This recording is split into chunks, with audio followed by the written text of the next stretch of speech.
हरे कृष्णा, राधे राधे। आप सभी का स्वागत है। आज हम एक विशेष तिथि पालन करने के लिए एकत्रित हुए हैं। तो आज श्रील भक्ति सिद्धांत सरस्वती गोस्वामी प्रभुपाद जी का आविर्भाव तिथि है। तो और भक्ति श्री श्रीमद् भक्ति प्रज्ञान केशव गोसाई महाराज जी की तिथि भी एक दिन पहले थी। तो हम थोड़ा बहुत मैं बोलने का प्रयास करूँगी जो मुझसे हो सकेगा।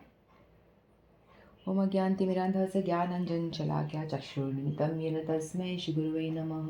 गुरुवे गौरचन्द्राय राधिकायै सदालय कृष्णाय कृष्णभक्ताय तद्भक्ताय नमो नमः। नमो विष्णुपादाय राधिकायै प्रियात्मने श्रीमद्भक्तिवेदान्तनारायणीति नामिने। श्रीकृष्णलीला कथने सुधाक्षमदार्य माधुर्यगुणचित्तं वरं वरीर्यं पुरुषमन्तं नारायणं तं जसा नमामि। श्रीचैतन्यमनोभीष्टं स्थापितं येन भूतले स्वयं रूपः कदा मह्यं ददाति स्वपदान्तिकम्।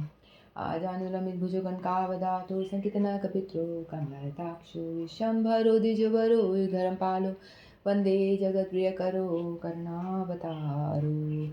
नमो महावदन्याय कृष्णप्रेमप्रदायते कृष्णाय कृष्णचैतन्यनाम्ने गौरद्विषे नमः। हे कृष्ण करुणा सिंधो दीनबंधो जगत्पते गोपेश गोपिका कांत श्री राधा कांत नमस्तुते।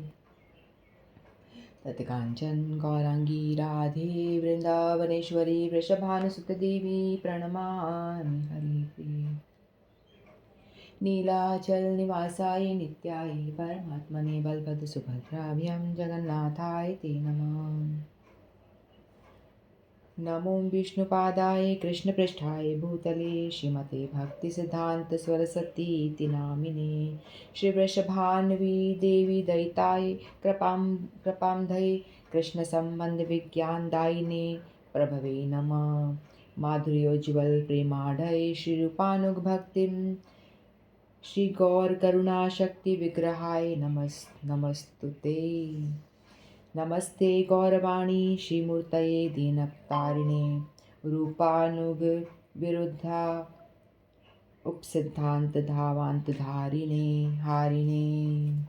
नमो विष्णुपादाय आचार्य सिंहरूपिणे श्रीमद्भक्तिप्रज्ञानकेशविति नामिने।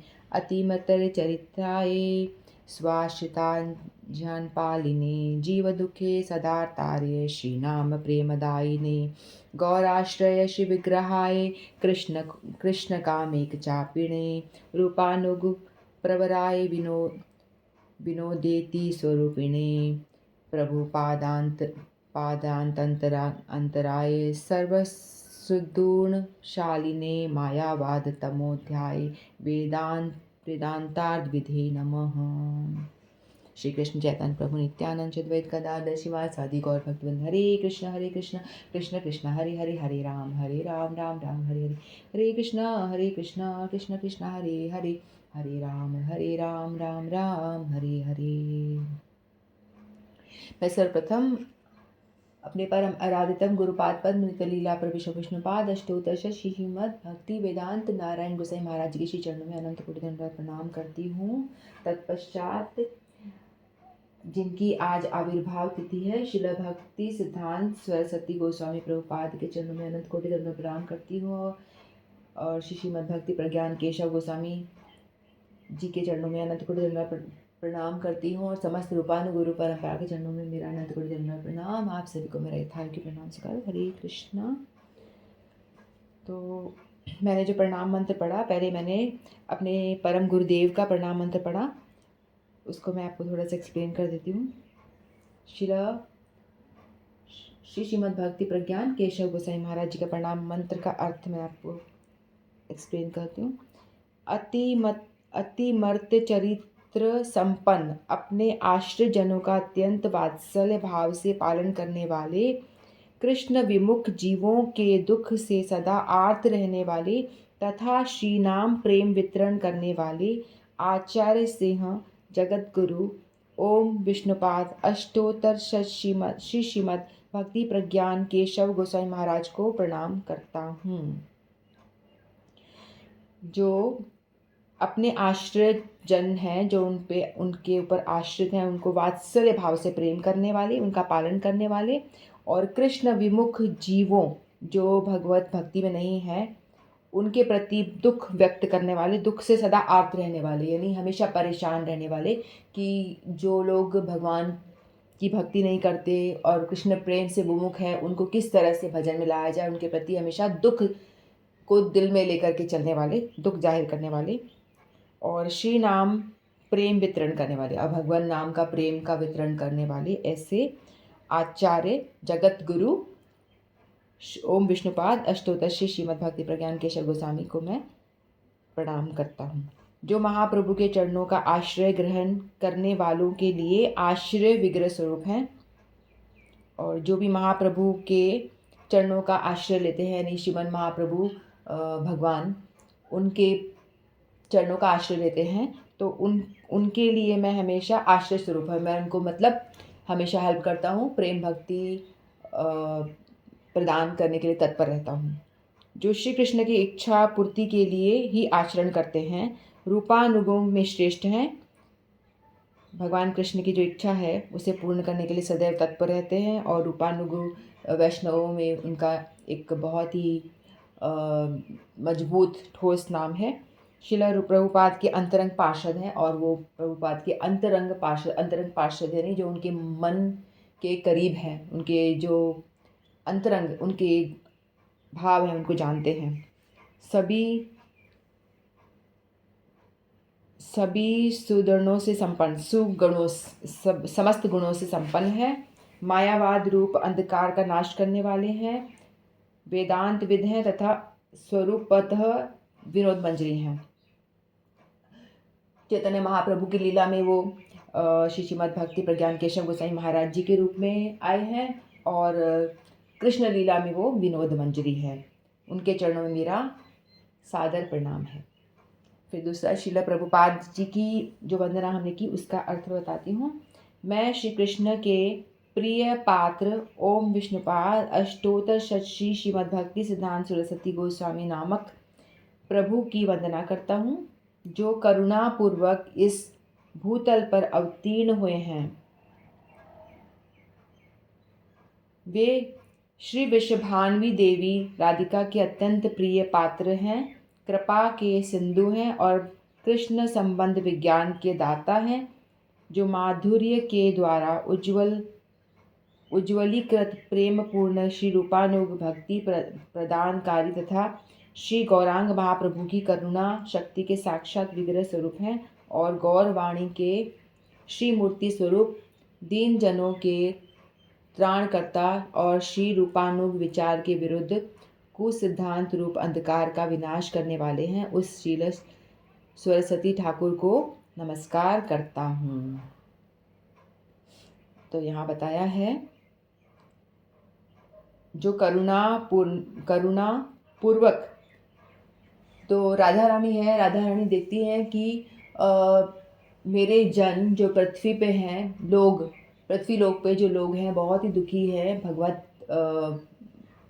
भगवत प्रेम से विमुख है, भजन नहीं कर रहे हैं और माया में पड़े हुए हैं, और अपनी इंद्रिय तृप्ति को पूरा करते करते इस माया में और धंसे चले जा रहे हैं। तो जब राधा रानी को दया आती है कि लोगों पे दया करना चाहती हैं, तो वो अपने जो निज जन होते हैं, उनकी सखी मंजरियाँ होती हैं, उनको वो आदेश देती हैं कि आप धराधाम पे जाओ। तो ये श्रील प्रभुपाद जी हैं, वो राधा रानी के जो नयन है ना, सुंदर आँखें हैं, वो नयन मंजरी हैं। तो राधा रानी के अंग जो होते हैं वो एक एक मंजरी फॉर्म में इस धरती पे उतरते हैं। तो राधा रानी के जो नयन हैं वो मंजरी, तो नयन मंजरी हैं, वो नयन मणि मंजरी, राधा रानी की नयन मणि मंजरी हैं, जो धरती पे आती हैं और राधा रानी आदेश देती हैं कि आप धराधाम पे जाकर के जो भी इस त्रिताप से दुखी लोग हैं उन पे कृपा करें, उन्हें कृष्ण प्रेम का प्रचार प्रसार करके राधा बाल्यदासी का भाव आप प्रचार प्रसार करके मुझ तक लाने का प्रबंध करें। तो वो करुणा करके इस धरती पे आते हैं और कृष्ण संबंध विज्ञान से परिपूर्ण है, उनको पूर्ण नॉलेज है। माधुर्य भाव जो उज्ज्वल उज्ज्वलीकृत प्रेम पूर्ण श्री रूपानुग। रूपानुग जो धारा है इसमें कि हम किस चीज़ का प्रचार प्रसार होता है, राधा दास्यम, यानी राधा जी की जो बाल्य दासी होती है ना, वो प्रेम का वितरण करते हैं यहाँ पे आकर के। गौरांग महाप्रभु की धारा में उसको आगे विस्तार करने के लिए वो आ गया है। महाप्रभु जो चाहते थे, उनका मनोभिष्ट जो था, वो उसको जान करके उसका प्रचार प्रसार करते हैं। और दीन जनों के त्राणकर्ता और श्री रूपानु विचार के विरुद्ध कुसिद्धांत, जो मायावादियों का कुसिद्धांत है, वो कहते हैं कि भगवान है ही नहीं, सब मर्ज हो जाएंगे, इस तरह का जो भाव है मायावादी, तो उसका वो खंडन करते हैं और अंधकार का विनाश करते हैं। ऐसे सरस्वती ठाकुर को हम नमस्कार करते हैं। तो इनके विषय में प्रभुपाद अष्टकम लिखा गया है, जो कि श्रील श्रीधर गोस्वामी महाराज ने लिखा है। तो प्रभुपाद अष्टकम शायद आशा जी गाएंगी। मैं उनसे अनुरोध करती हूँ कि वो हमें अष्टकम सुनाएं, अगर हो तो शेयर भी कर दे ग्रुप में। हरे कृष्णा। हरे कृष्णा।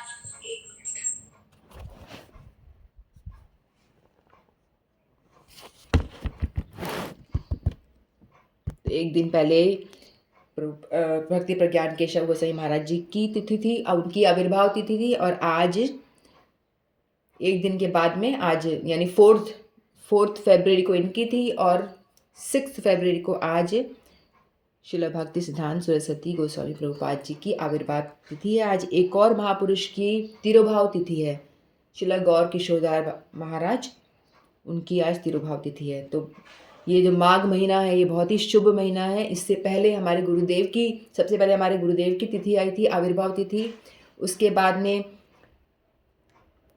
परम गुरुदेव की आई, फिर अब भक्ति सिद्धांत सरस्वती गोस्वामी जी प्रभुपाद की आई। मतलब एक के बाद एक जो तिथियां हैं वो आ रही हैं। तो माघ महीना ये बहुत ही शुभ मास चल रहा है। सारे आचार्यगण जो महापुरुष है वो इस धरती पर अवतार ले रहे हैं। तो पहले हम प्रभुपाद अष्टकम सुनेंगे।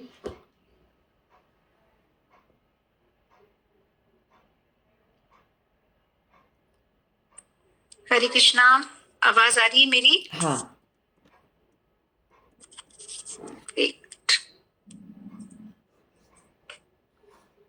हरे कृष्णा। आ रही आवाज?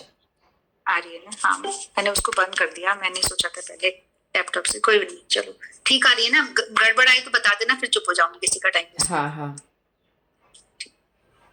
प्रेजेंट भी हो रहा है शायद? जी बिल्कुल हो रहा है।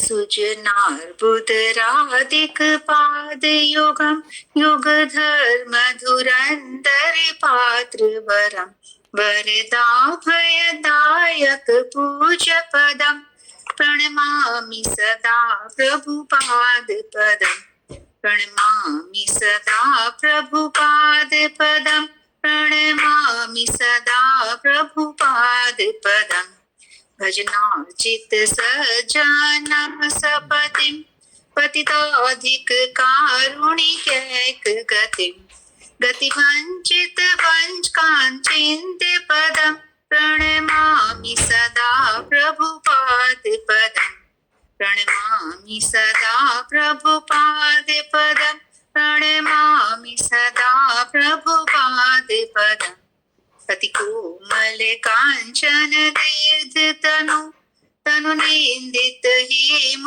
मृणाल मदम मदनार्बुद वंदित दिव्य पदम मदनार्बुद वंदित चंद्र पदम प्रणमामि सदा प्रभुपाद पदम प्रणमामि सदा प्रभुपाद पदम प्रणमामि सदा प्रभुपाद पदम निज सेवक तार कर रंजी विदु विदुताहित हों कृत सिंह वरम वर्णागत बालिश छंद पदम प्रणमामि सदा प्रभुपाद पदम प्रणमामि सदा प्रभुपाद पदम प्रणमामि सदा प्रभुपाद पदम विपुलीकृत वैभव गौर भुवम भुवनेषु विकीर्तित गौरदयम्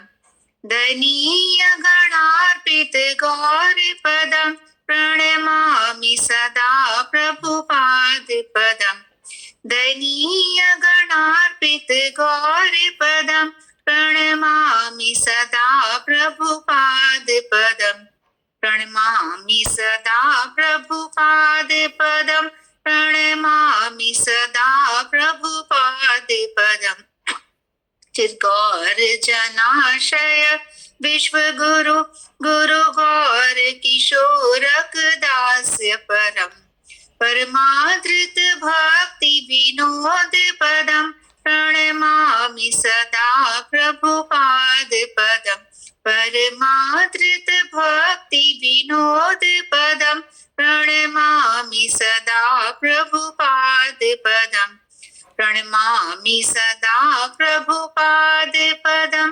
प्रणमामि सदा प्रभुपाद पदं रघुरूप सनातन कीर्तिधरं धरणीतल कीर्तित जीव कवि कविराज नरोत्तम सख्य पदं कविराज नरोत्तम सख्य पदं प्रणमामि सदा प्रभुपाद पदं प्रणमामि सदा प्रभुपाद पदं प्रणमामि सदा प्रभुपाद पदं कृपया हरि कीर्तन मूर्तिधरं धरणी भर हारक गौर जनम कृपया हरि कीर्तन मूर्तिधरं धरणी भर हारक गौर जनम जनकादिक वत्सल स्नेत पदम जनकादिक वत्सल स्नेत पदम प्रणमामि सदा प्रभुपाद पदम प्रणमामि सदा प्रभुपाद पदम प्रणमामि सदा प्रभुपाद पदम शरणागत किंकर कल्पतरु तरुधीकृत धीर वदान्यवरं वरदेन्द्र गणार्चित देव्य पदं वरदेन्द्र गणार्चित देव्य पदं प्रणमामि सदा प्रभुपाद पदं प्रणमामि सदा प्रभुपाद पदं प्रणमामि सदा प्रभुपाद पदं परमहंस वरं परमार्थ पतिं पतितोदरणी कृतवेशयतिं परमहंस वरं परमार्थ पतिं पतितोदरणी कृतवेशयतिं यतिराज गणे परिसेव्य पदं यतिराज गणे परिसेव्य पदं प्रणमामि सदा प्रभुपाद पदं प्रणमामि सदा प्रभुपाद पदं प्रणमामि सदा प्रभुपाद पदं वृषभानुसुतादयितानुचरं चरणाश्रितरेणुधरस्तमहं महद्भुत पावन शक्ति पदं महद्भुत पावन शक्ति पदं प्रणमामि सदा प्रभुपाद पदं प्रणमामि सदा प्रभुपाद पदं प्रणमामि सदा प्रभुपाद पदं प्रणमामि सदा प्रभुपाद पदं प्रणमामि सदा प्रभुपाद पदं जय प्रभुपदा जय प्रभुपदा प्रभुपदा जय प्रभुपदा जय प्रभुपदा जय प्रभुपदा प्रभुपदा जय प्रभुपदा जय जय प्रभुपाद प्रभुपाद प्रभुपाद प्रभुपाद जय जय प्रभुपाद प्रभुपाद प्रभुपाद प्रभुपाद जय जय गुरुदेव गुरुदेव गुरुदेव गुरुदेव जय जय गुरुदेव गुरुदेव गुरुदेव गुरुदेव। जय हो प्रभुपाद जी की जय हो। जगत गुरु सरस्वती ठाकुर प्रभुपाद जी की जय। जय जय श्री राम। जय जय। बहुत सुंदर, बहुत बहुत धन्यवाद। तो ये हमने प्रभुपाद अष्टकम सुना, जो कि श्रील भक्ति सिद्धांत सरस्वती नहीं भक्ति श्रीधर गोसाई महाराज जी ने लिखा है, और प्रभुपाद जी के विषय में उन्होंने उनकी महिमा का गान किया हुआ। ठीक है, तो हम पहले श्री श्रीमद् भक्ति प्रज्ञान केशव गोसाई महाराज जी के विषय में थोड़ा सा सुनेंगे, और हम इन दोनों महापुरुषों के विषय में बोलकर अपनी वाणी को पवित्र करने का प्रयास करेंगे। हरे कृष्ण। तो जो श्रीमद् भक्ति प्रज्ञान केशव गोस्वामी महाराज हैं, जो हमारे परम गुरुदेव हैं, हमारे गुरुदेव के गुरु महाराज हैं, तो ये गौड़ीय वेदांत समिति के संस्थापक आचार्य हैं।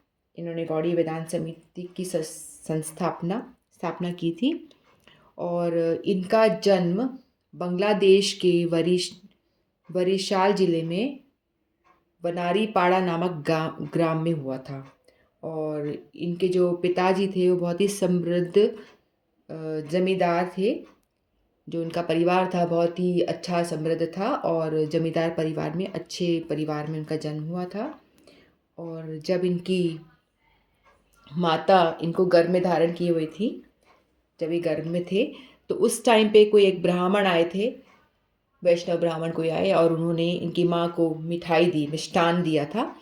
तो उस मिष्ठान को खाने के प्रभाव से उनका ऐसा मानना है कि उस वैष्णव ने जो मिष्ठान दिया था, प्रसाद, उसको खाने से मेरे अंदर काफ़ी मतलब भक्ति का प्रसार हुआ था, और मेरे अंदर अच्छे गुण संचारित हुए थे, ऐसा उनका मानना था। एक बार जब वो बहुत छोटे से थे, काफ़ी छोटे शिशु थे, काफ़ी 6 महीने के कितने, तो उस टाइम एक चील पक्षी आई थी, वो उनको ऐसे उठा करके ले जाती है। बड़ा सा चील पक्षी आके उनको मतलब चोंच में उठा करके ऊपर ले जाता है, ऊपर ले जाकर के काफ़ी दूर तक उनको लेके जाता है, फिर वो बाद में छोड़ के भी चले जाता है। तो ये बहुत ही असाधारण लीला है कि लेके गई, उठा के वापस उसी जगह पे छोड़ दिया। जैसे कि भगवान कृष्ण को पूतना उठा के ले जाती है ना, और पूतना ऐसे पूरा दर्शन पूतना के जब वो लेके जाती है ऊपर से वो पूरा दर्शन करते हैं, उस तरह से उन्होंने भी दर्शन किया और वापस छोड़ दिया उसको। और एक और ऐसी इनकी घटना है। तो एक दफ़ा एक मालिनी देवी, एक मैया थी, तो वो प्रसाद बना रही थी, भगवान के लिए भोग रख रही थी। तो उसमें कटोरी में उन्होंने घी रखा हुआ था, और वो घी को भगवान को ऑफर करने के लिए रखा था। तो उतने में एक कौवा आया, और कौवा ने उठा करके उस कटोरी को लेके चला गया। चांदी की कटोरी थी, उसको लेकर के उड़ने लग गया। तो वो लेडी जो मैया थी वो रोने लग गई कि ये भगवान का भोग खराब कर दिया इसने, और मैं तो भोग लगाना चाह रही थी भगवान को, और ये लेके चला गया। तो उन्होंने बोला, मैया क्यों रो रही हो? तो बोला कि देखो ऐसी सी बात है। तो उन्होंने कौवे को बोला, कौवे को आदेश दिया, चलो वापस मुड़ो, कटोरी वापस रख के जाओ, ठाकुर जी का भोग तुम कैसे लेके जा रहे हो? मतलब भगवान के भोग के लिए कुछ भी जो भगवान के सेवा के लिए चीज़ है वो प्रायोरिटी में है, तो तुमने कैसे उसको उठा लिया? वापस मुड़ो। कौवे को आदेश दिया, और कौवा यू टर्न मार के वापस आके कटोरी वापस वहीं रख के चला गया। मतलब ऐसी ऐसी अद्भुत लीलाएं उनके बाल्यकाल में हुई हैं इस तरह से। तो फिर एक दफ़ा क्या होता है, उनकी जो माता थी ना, काफ़ी स्ट्रिक्ट थी, बहुत ज़्यादा कंट्रोल में रखती थी बच्चों को, कि टाइम टू टाइम खेलना है, टाइम से पढ़ाई करनी है, टाइम टू टाइम वापस घर पे आना है, ऐसे। तो एक दफ़ा क्या होता है, तो परम गुरुदेव बहुत लेट हो जाती है आने में उनको। तो वो घर 10 बजे पहुंचते हैं। तो उनकी मैया दरवाजे पे खड़ी है, डंडा लेकर खड़ी है, बोलती अभी आ तेरी खबर लेती हूँ, अब तेरे को छोड़ूंगी नहीं। तो डंडा लेके खड़ी होती है। जैसे ही वो घर में आते हैं तो उनको पूछती हैं, कहाँ गया था, इतनी देर क्यों लगाई तूने आने में? मतलब नियम था ना कि आपको जल्दी घर पे पहुंचना है, सांझ होते होते घर पे पहुंच जाना है, अंधेरा होते बाहर नहीं रहना है, आवारागर्दी नहीं करनी है। किसके साथ घूम रहा था, कहाँ आवारागर्दी कर रहा था, इस तरह से डांटने लगी जोर जोर से। तो वो डर गए, पहले कुछ बोले नहीं, फिर वो डांटती रही। फिर बाद में उन्होंने हिम्मत करके बोला कि मैया, रास्ते में कोई एक वृद्ध महिला मुझे मिल गई थी जो बहुत बीमार थी, और उनको उनके पास पैसे नहीं थे दवाई के लिए भी, और वो बहुत बीमार थी, तो उसको मैंने हॉस्पिटल में एडमिट कराया, और जो आप मुझे पॉकेट मनी देती थी ना, वो मैं इकट्ठा करता हूँ, और मेरे जो दोस्त हैं उन लोगों को भी हम सब मिलके एक पैसा इकट्ठा करते हैं और ऐसे गरीबों की सेवा करते हैं। तो मैंने उन पैसों से उस महिला की दवाई, हॉस्पिटल में एडमिट करा के दवाइयाँ दिलाई उसको, फिर उसको मैं ठीक से बिठा कर आया हूँ, लिटा कर आया हूँ। अब मुझे दोबारा एक बार और उसको देखने जाना है। तो उसकी मैया ने जब ये बात सुनी, उनकी माँ ने, तो उनके माँ की आंखों में आंसू आ गए कि मेरा बेटा इतना दया उसके अंदर, इतना हृदय, इतना मतलब सॉफ्ट है कि किसी को तड़पता हुआ देख करके उसके लिए भागता है। तो माँ को बहुत अच्छा लगता है और वो अपनी छड़ी को फेंक देती है और अपने पुत्र का आलिंगन करती है और कहती है कि आज के बाद तेरे ऊपर कभी हाथ नहीं उठाऊंगी मैं। तो मतलब कितना अच्छा है, कितना लायक है मेरा। इस तरह से, इस तरह की लीला होती है बचपन में उनके। फिर जो ये महाराज जी हैं, यहाँ पे चैतन्य महाप्रभु की लीला में तो इनका नाम ये है भक्ति प्रज्ञान केशव गोस्वामी महाराज, लेकिन राधा कृष्ण की लीला में वो विनोद मंजरी हैं। विनोद मंजरी मतलब जो राधा जी का विनोद है ना, विनोद हमेशा हंसाना भगवान को, उस तरह से वो ही रूप लेकर के यहाँ पे मंजरी फॉर्म में आते हैं, तो विनोद मंजरी हैं वो। और बचपन में जब वो छोटे होते हैं, पढ़ाई में बहुत होशियार होते हैं, और उनकी जो बुआ, दो बुआएं थी उनकी, जो उनको लेके कथा सुनाने लेके जाया करती थी। इनके गुरुदेव जो है, जिनका आज आविर्भाव दिवस है, शिल भक्ति सिद्धांत सरस्वती गोस्वामी महाराज जी कथा सुनने लेके जाया करती थी। तो वहीं से उनका जो झुकाव था उनकी ओर हो गया था। तो इस तरह से वो उनसे जुड़े थे। तो एक दफ़ा क्या होता है, इनके जो गुरुदेव होते हैं शिला भक्ति सिद्धांत सरस्वती गोस्वामी प्रभुपाद, वो उनको चैतन्य मठ की विभिन्न संपत्तियों के मतलब प्रबंध करने की जिम्मेदारी दी होती है इनको, और दायित्व दिया था कि आप इन सब का ध्यान रखो, जो भी सब चैतन्य मठ को किस तरह से हमें विस्तार करना है, कैसे प्रचार प्रसार करना है, इन सब के विषय में उनको दायित्व दे रखा था। और उस टाइम पे कई ऐसे लोग थे जो स्म्रात जो होते हैं ना, मायावादी लोग होते हैं, स्म्रात ब्राह्मण, ये लोग क्या करते थे, इनके कुछ विरोधी लोग थे जो इनसे जलते थे और इनकी बातों का खंडन करना चाहते थे। जो ये इनकी मत होती थी, जो ये बात कहते थे, उसके वो विरोध में जाते थे। तो वो लोगों ने क्या करा, मतलब इनके गुरुदेव के विरोध में थे, इनके इनके जो गुरु थे ना, उनके विरोध में थे। तो इनके गुरुदेव के विरोध में थे। तो एक दफ़ा क्या था, इनके गुरुदेव जो शिला भक्ति सिद्धांत सरस्वती गोसाई महाराज जी है, परिक्रमा लेकर के जा रहे थे, और परिक्रमा जो थी वो प्रौढ़ माया, नवद्वीप में प्रौढ़ माया एक स्थल है, तो वहाँ पे वो हाथी पे बैठ के वो जा रहे थे और परिक्रमा थी साथ में पैदल। और वहाँ पे वो पहुँचे तो वहाँ पे जो इनके विरोधी लोग थे, उन्होंने एकदम से आक्रमण कर दिया। उन लोगों ने आक्रमण करा, उन्होंने क्या करा, जो सोडा बॉटल होती है और काफ़ी सारी बॉटल वगैरह लेकर के इनके ऊपर फेंकना शुरू कर दिया, इनके गुरुदेव पे मारना शुरू कर दिया। तो इनके गुरु के प्रति बहुत अच्छी निष्ठा इन्होंने यहाँ पे प्रदर्शन करी, इनकी बहुत निष्ठा थी। तो इन्होंने गुरु निष्ठा दिखाते हुए और मतलब अपनी जान की परवाह नहीं करके उन्होंने क्या करा, ये उस टाइम पे विनोद ब्रह्मचारी थे। उस टाइम पे ये मतलब छोटे होते हैं तो वो वाइट कपड़े पहनते हैं, फिर आगे उनका स्तर बढ़ता रहता है तो फिर उनको फिर बाद में सन्यासी जो रेड कलर के कपड़े होते हैं ना, वो मिलते हैं, बाद में सन्यास धारण करते हैं और दंड हाथ में पकड़ते हैं, वो एक स्टिक जैसी होती है, वो त्रिदंड कहते हैं उसको।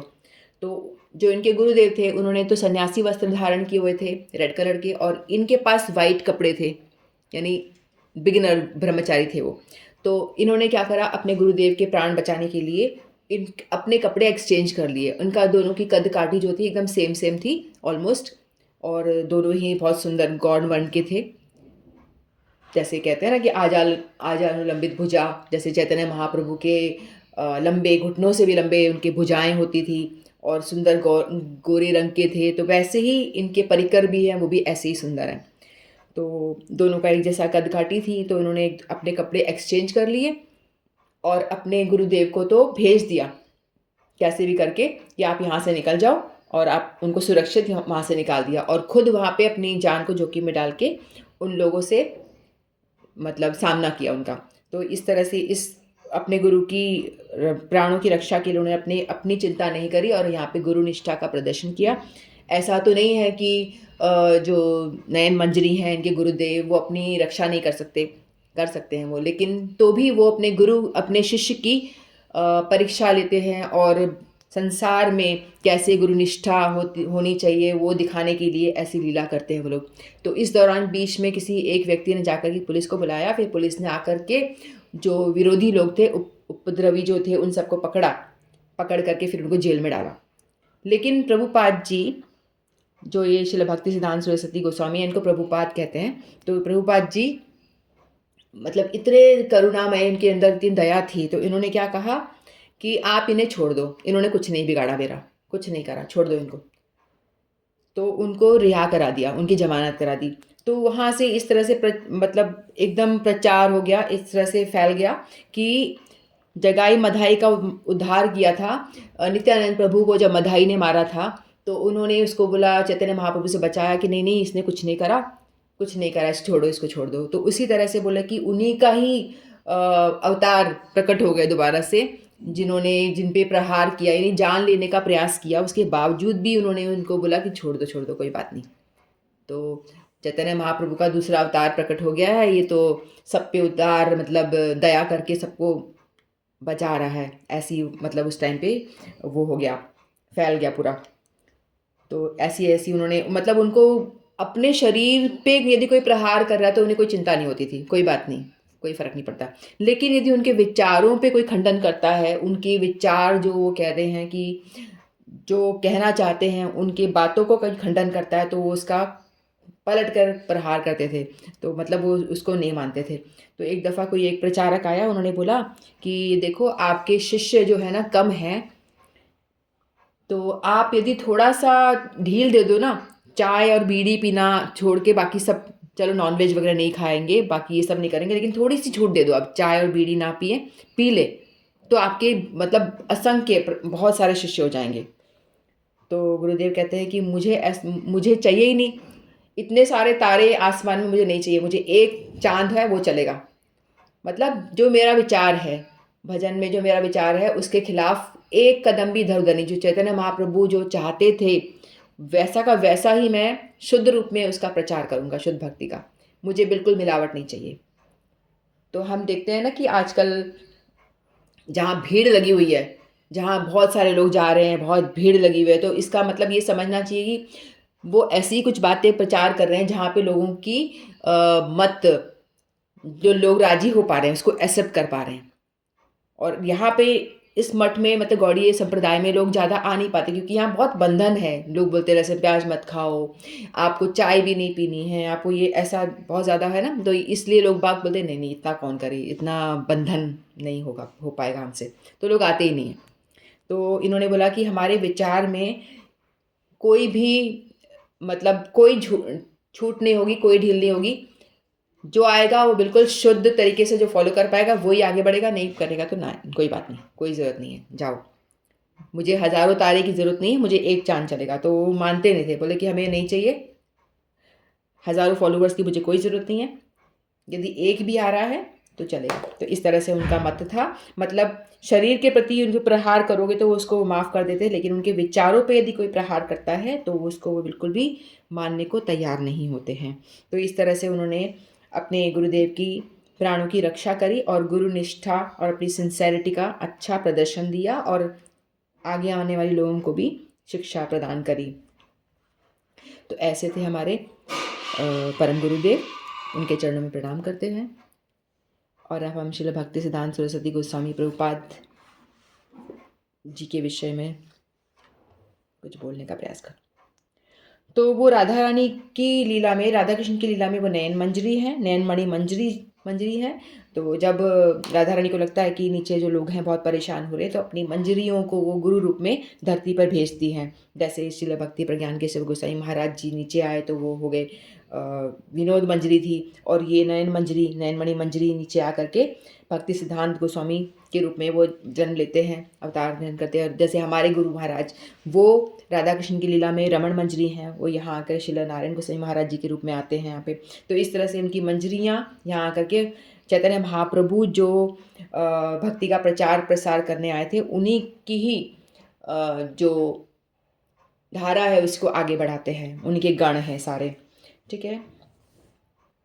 तो जब महाप्रभु आते हैं तो यहाँ पे 4 कारणों से महाप्रभु इस धरा पे जन्म लेते हैं। पहला कि कलयुग का जो धर्म क्या है, नाम संकीर्तन, तो इसका प्रचार प्रसार, महामंत्र का प्रचार प्रसार किया युग धर्म का, और वही सेम प्रचार प्रसार हमारे ये श्रील भक्ति सिद्धांत सरस्वती ठाकुर ने भी किया। फिर प्रभुपाद की वाणी का प्रचार, प्रभुपाद महाप्रभु जो कहना चाहते थे उसका प्रचार प्रसार किया। फिर अनर्पित चरिम चिराग यानी ब्रज का प्रेम, जो राधा दास्यम है ना, राधा जी की बाल दासी, ये वाला भाव और ये प्रेम का प्रचार प्रसार करने के लिए महाप्रभु आए थे, हरे कृष्णा महामंत्र दे करके। वही चीज़ को इन्होंने उनकी अंतरंग भाव को समझ के उसी चीज़ का आगे प्रचार प्रसार करा। और शुद्ध भक्ति का प्रचार प्रसार, जो हमारे षड गोस्वामी रूप रघुनाथ है, उन्होंने जो जिस चीज़ का प्रचार किया था उन्हीं की वाणी का आगे उन्होंने प्रचार प्रसार करा है। तो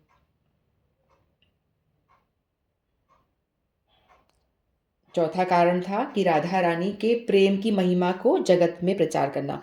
तो चैतन्य महाप्रभु इसीलिए आए थे ना कि राधा जी का कैसा भाव था उसका आस्वादन करूं, है ना। तो उसी भाव का इन लोगों ने भी प्रचार प्रसार किया। राधा रानी के प्रेम की महिमा को जगत में उन्होंने फैलाया, उसका प्रचार प्रसार किया। तो श्रील प्रभुपाद जी का जन्म हुआ था 1874 में, ठीक है, 6 फरवरी 1874 में 3:30 PM में। और इनका जन्म भी पुरी में हुआ था, जहाँ पर कि महाप्रभु ने अपना विप्रलम्ब भाव प्रकाशित किया था, है ना, विप्रलम्ब भाव प्रकाशित किया था उसी स्थान पे, क्योंकि उसी भाव को उन्हें आगे और प्रचार प्रसार करना था। तो उनका जन्म भी वहाँ पुरी में हुआ था, जगन्नाथपुरी में हुआ था। इनकी माता का नाम था भगवती देवी और इनके पिताजी ठाकुर भक्ति विनोद श्रील भक्ति विनोद ठाकुर इनके पिताजी हैं। ये भी जो इनके पिता हैं ये भी कमल मंजरी हैं, राधा कृष्ण की लीला में कमल मंजरी हैं, ठीक है। तो इनके यहाँ पे इनके पुत्र का जन्म होता है। तो ये वैसे जन्म कैसे होता है, जब ठाकुर भक्ति विनोद ने बहुत सारे कीर्तन लिखे हैं, बहुत ही सुंदर सुंदर कीर्तन लिखे हैं, यानी जो ग्रंथों का जो सार आता है ना, वो पूरा यदि हम इनका कीर्तन पढ़ते हैं तो उनमें सारी शिक्षाएं आ जाती हैं, गीता का सार आ जाता है, सारे ग्रंथों का सार भी उन कीर्तनों के माध्यम से हम सीख लेते हैं। तो इन्होंने बहुत सारे कीर्तन लिखे हैं और इन्होंने देखा कि जो प्रभुपाद की वाणी है उसका प्रचार प्रसार करने के लिए, महाप्रभु की वाणी को प्रचार करने के लिए मुझे कोई ऐसा योगी पुत्र चाहिए जो आगे इस धारा को लेके जाए। तो उन्होंने जगन्नाथपुरी में गए और विमला देवी का मंदिर है वहाँ पे, उनसे प्रार्थना करी कि आप मुझे ऐसा एक पुत्र दें ताकि वो भक्ति के प्रचार में मेरे सहायक हो पाए। तो उन्हीं की कृपा से उनको एक पुत्र रत्न की प्राप्ति होती है, जो ये प्रभुपाद जी थे।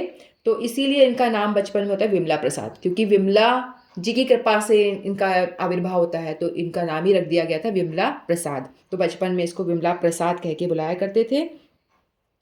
और एक दफ़े की बात है, एक दफ़ा जब रथ यात्रा हो रही थी, तो जगन्नाथपुरी में रथ यात्रा होती है, तो रथ कभी कभी अपने आप से कहीं पे भी रुक जाता है।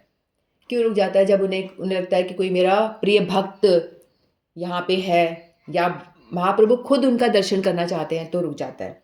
तो वहाँ पे रथ जो है एकदम से रुक जाता है और श्रील भक्ति विनोद ठाकुर जी के घर के आगे रथ रुक जाता है और 3 दिन हो जाता है, रथ वहाँ से हिलने का नाम नहीं लेता, हिलता ही नहीं है। तो काफ़ी देर तक ऐसे ही वहाँ जब खड़ा रहा तो ठाकुर भक्ति विनोद जी और उनकी माता भगवती देवी, उन्होंने सोचा कि हमारे घर के आगे रुका हुआ है तो क्यों ना अपने छोटे शिशु जो 6 महीने का है उसको ले जाके दर्शन करा दिया जाए। तो वो लेकर के जाते हैं और उनको जगन्नाथ जी के चरणों में उनको ऐसे रखते हैं। जैसे ही रखते हैं तो वो छोटा शिशु उनके जगन्नाथ जी के चरण स्पर्श करता है, क्योंकि राधा रानी की नयन मंजरी है ना, राधा जी की नयन है, तो वो उनके चरण स्पर्श करता है। वैसे ही जगन्नाथ जी की जो माला है ना वो उनके गले में आके गिर जाती है। तो लोग बाग कहते हैं भाई ये तो बहुत अच्छा शुभ संकेत है, ये बालक जरूर ही कोई दिव्य बालक है, कोई साधारण बालक नहीं है। तो जगन्नाथ जी का जो रथ है वो 3 दिन तक वहाँ क्यों खड़ा रहता है? इसलिए क्योंकि राधा रानी की नयन मंजरी हैं और राधा रानी मतलब रूठ जाती है ना, उनसे, तो इसलिए उनको मनाने के लिए वहाँ पे खड़े रहते हैं। फिर वो आते हैं, जब उनको चरण स्पर्श करते हैं तो फिर, और कमल मंजरी उनको लेकर के आ रही है, तो रथ तो वेट करेगा ही ना कि हाँ 2-2 मंजरियाँ मेरे यहाँ पे रह रही हैं। एक तो श्रील भक्ति विनोद ठाकुर स्वयं और उनके पुत्र जो नयन मंजरी हैं राधा रानी स्वयं, उनकी आंखें, तो वो आकर के जब उनके चरण स्पर्श करते हैं तो राधा रानी प्रसन्न हो जाती कि हाँ मैंने अपने स्वामी के चरण स्पर्श कर लिए। फिर रानी को संतुष्ट करके, नयन मंजरी को संतुष्ट करके फिर वो आगे रथ फिर चलना शुरू हो जाता है। तो इस तरह से लीलाएं हुई रथ यात्रा के दौरान पे भी। और जब उनका जन्म होता है ना, तो वो एक साधारण बालक की तरह नहीं थे। उनकी बॉडी पे 12 तिलक लगे हुए थे, जो हम तिलक धारण करते हैं ना माथे पर, कंठ में, छाती पे, पीछे पीठ पे, और दोनों बाजू पे, ऐसे 12 तिलक लगाते हैं माथे पे। तो 12 तिलक उनके ऑलरेडी अंकित थे, उनके बॉडी में ऑलरेडी 12 तिलक लगे हुए थे, अंकित थे। और जो उनका जो ये कॉर्ड होता है ना, जो नाभि से निकलता है, वो एकदम इस तरह से लिपटा हुआ था जैसे कि जनेऊ पहनी हुई उन्होंने, जनेऊ की तरह ही वो कंधे से लिपटा हुआ था। तो इस तरह से उनको देख के ही लगा कि भाई ये जो बालक है वो बड़ा ही दिव्य है। इसके संकेत ऐसे बता रहे थे कि ये आगे जाके कुछ बहुत बड़ा काम करने वाला है, तो सीधा सा बालक नहीं है। और जब हम परीक्षण करते हैं ना, बच्चे का टेस्ट होता है कि कहीं पे पैसा रख देते हैं, कहीं बुक्स रख देते हैं, कहीं श्रीमद् भागवत रख देते हैं, कहीं खिलौने रख देते हैं, कि बच्चा किस तरह का संस्कार लेकर आया, पूर्व का क्या संस्कार लेकर के आया हुआ है वो। तो पूर्व में, क्योंकि आत्मा तो नई नहीं है ना, कई सारे जन्म ले चुकी है, और वही संस्कार उसके अंदर है। यदि ज़्यादा भोगी होगा बच्चा, पहले के संस्कार लेके भोग वाला आएगा, तो वो पैसों की तरफ आकर्षित हो जाएगा। खेल कूद वाला होगा तो खेल कूद के खिलौने उठाएगा, कोई म्यूज़िक इंस्ट्रूमेंट होगा तो ज़्यादा गाना बजाना करके आया तो वो उठाएगा। तो ऐसे जो भी संस्कार होंगे, वो टेस्ट जब किया गया था तो उन्होंने भागवत को उठाया। तो इससे समझ में आया कि भाई ये बच्चा जो है बहुत ज़्यादा भजन भाव वाला होगा, आगे जाके भक्ति ही करेगा, भक्ति का प्रचार प्रसार करेगा। फिर इस तरह से उनका जो जन्म होता है वो भी बहुत ही विलक्षण होता है। और उन्होंने जब यहाँ पे आए तो उन्होंने ऐसे कई सारी भक्ति का प्रचार करने की कोशिश करी। तो उन्होंने कहा कि मेरा तो सारा टाइम जो है जंगल काटने में चला गया। जंगल काटने का मतलब लोगों में इतना अनर्थ भरा हुआ है, तो अनर्थों को दूर करने में ही चला गया। और जो वो देना चाहते थे, देना क्या चाहते थे, जो ब्रज की भक्ति, राधा जी की बालदासी वाली जो भक्ति वो प्रदान करना चाहते जो चैतन्य महाप्रभु जिसका वितरण करने के लिए आए थे, वो दे ही नहीं पाए। क्योंकि कहते हैं कि लोगों को बेसिक चीज़ें बताने में टाइम चला गया मुझे, कि उनका जो पात्रता ही नहीं, जैसे पात्र तो चाहिए ना, जिसमें अपन दूध डालें, कोई भी द्रव्य डालेंगे तो कोई बर्तन तो चाहिए, बर्तन में ही डाला जा सकता है। तो उनकी तो पात्रता ही लोगों की नहीं है, तो मैं कहाँ वो जो देना चाहता हूँ वो कहाँ डालूँ। तो मेरा तो पूरा समय ही जंगल काटने में चला गया। जंगल काटने का मतलब उनको बेसिक इंसान बनाने में ही चला गया।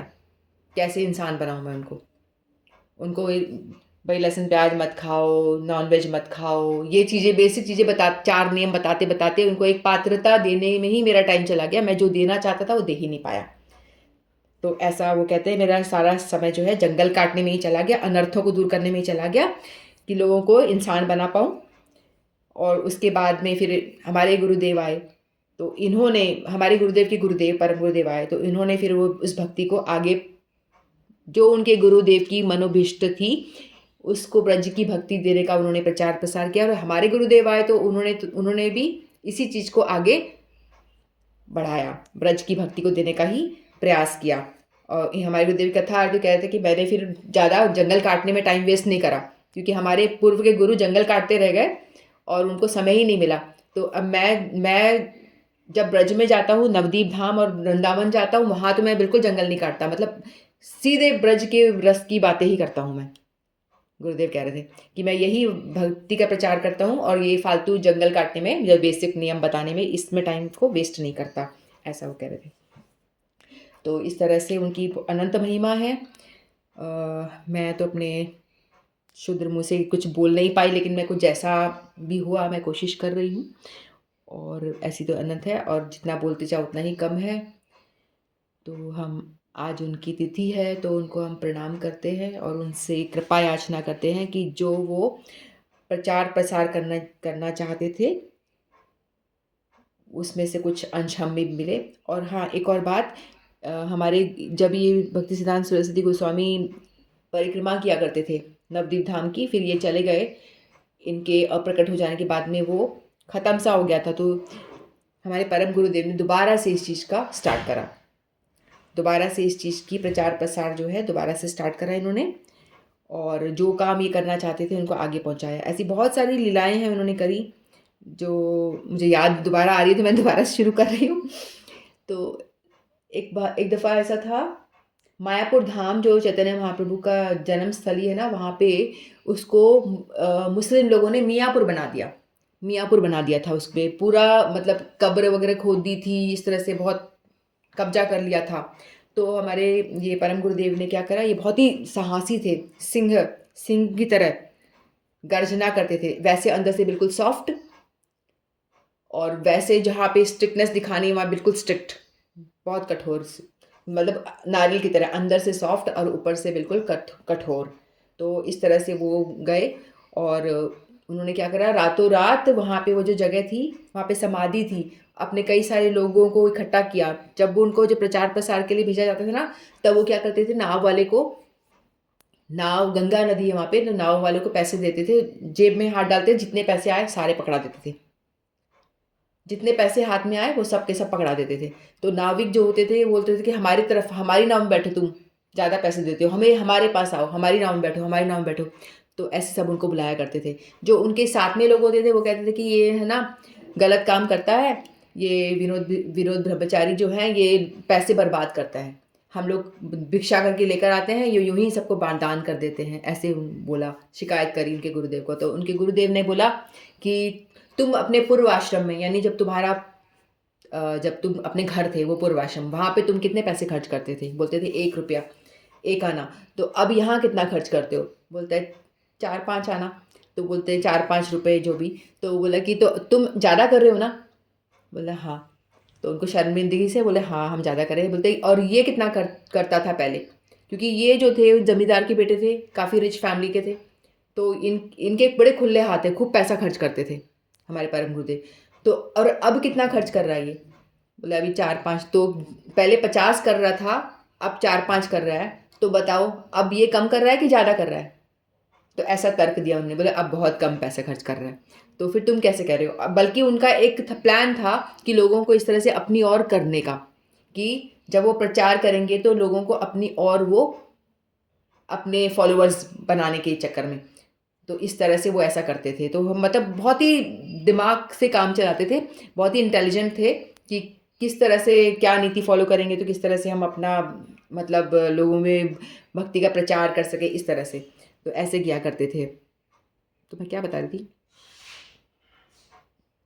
तो हाँ वो वाला, तो उन्होंने उनके काफ़ी सारे उनके जो समर्थक थे बहुत सारे हो गए थे, इस तरह से सबके प्रति उनका अच्छा व्यवहार था। तो मियाँपुर में जब उन्होंने समाधि वगैरह बना रखी थी, तो उन्होंने नेक्स्ट डे आकर के पुलिस को आना था और देखना था कि ये सचमुच में ये स्थल चैतन्य महाप्रभु की जन्मस्थली है कि नहीं है, इस तरह से।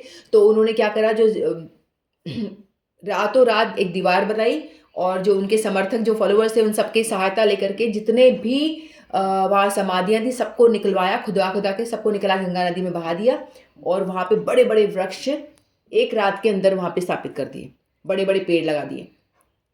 फिर जब नेक्स्ट डे जब देखने आए पुलिस वगैरह आए, तो देखा कि यहाँ तो बिल्कुल बड़ा सुंदर बागान बना हुआ है, कहाँ समाधि? कोई समाधि नहीं है, यहाँ तो कोई भी ऐसा है ही नहीं स्थल कोई।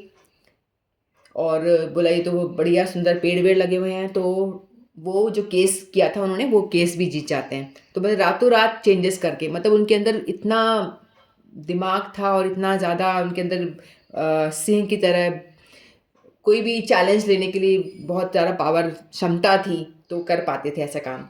तो इस तरह से उन्होंने बहुत सारे ऐसे काम किए हैं जिसका कि हम क्या वर्णन करें। हम तो थोड़ी थोड़ी जो जो बातें याद आ रही मैंने वो बोलने का प्रयास किया। बाकी तो इनकी लीलाएं तो अनंत है, अनंत इन्होंने ऐसे काम करे हैं ऐसे प्रचार प्रसार करने के लिए जिनकी कोई गणना ही नहीं है। तो हम इन दोनों महापुरुषों को दंडवत प्रणाम करते हैं और इनसे कृपा की याचना करते हैं कि हम पे कृपा करें कि हम भी भजन में कुछ थोड़ा स्टेबल होकर के आगे बढ़ सकें। वाञ्छाकल्पतरुभ्यश्च कृपा सिन्धुभ्येव च पतितानां पावनेभ्यो वैष्णवेभ्यो नमो नमः। श्रील भक्ति सिद्धांत सरस्वती गोस्वामी प्रभुपाद की जय। श्री श्रीमद् भक्ति प्रज्ञान केशव गोसाई महाराज की जय। गुरुदेव की जय। हरे कृष्णा। अब मुझे एक और बात याद आ रही है, उनको सिद्धांत, सरस्वती सिद्धांत की उपाधि क्यों दी गई थी? क्योंकि ये बहुत ज़्यादा उस टाइम पे 14-15 की एज में एस्ट्रोलॉजी उन्होंने पढ़ी, पढ़ाई में भी बहुत होशियार थे, एस्ट्रोलॉजी की पढ़ाई की थी, तो एस्ट्रोलॉजी की पढ़ाई की थी इसलिए उनको सरस्वती सिद्धांत की उपाधि दे दी गई थी। फिर उन्होंने क्या करा कि अगर मेरे को लोग बाग आएंगे, कर्मी लोग आएंगे, पूछेंगे मेरा घर, मेरा बार, मेरे बच्चे, ये वो, शादी कब, ये वो फालतू क्वेश्चंस पूछने आते रहेंगे और मुझे परेशान करेंगे, तो मुझे नहीं पढ़ना। और वो हालांकि बहुत इंटेलिजेंट थे, सब कुछ कर पा रहे थे, लेकिन बोला कि मुझे नहीं पढ़ना वरना एकदम मुझे तो, मैं एकदम गंवार हूँ, मुझे कुछ नहीं आता, जड़ भरत की तरह। तो इन्होंने अपने आप को ऐसा प्रस्तुत किया, मुझे नहीं पढ़ना वरना मुझे कुछ नहीं आता, मुझे तो भजन करना है, मुझे फालतू कामों में अपना टाइम वेस्ट करना ही नहीं है। मेरा जो उद्देश्य है भजन में लगना और राधा रानी की सेवा करना और चैतन्य महाप्रभु की धारा को आगे बढ़ाना, उसी पे एक पॉइंट होकर के मुझे उसी की ओर जाना है। तो ये भी उन्होंने किया था। हरे कृष्णा। मुझे एक और याद आई तो मैंने बोल दी। ठीक है। वांछाकल्पतरुभ्यश्च कृपा सिन्धुभ्येव च पतितानां पावनेभ्यो वैष्णवेभ्यो नमो नमः। हरे कृष्णा।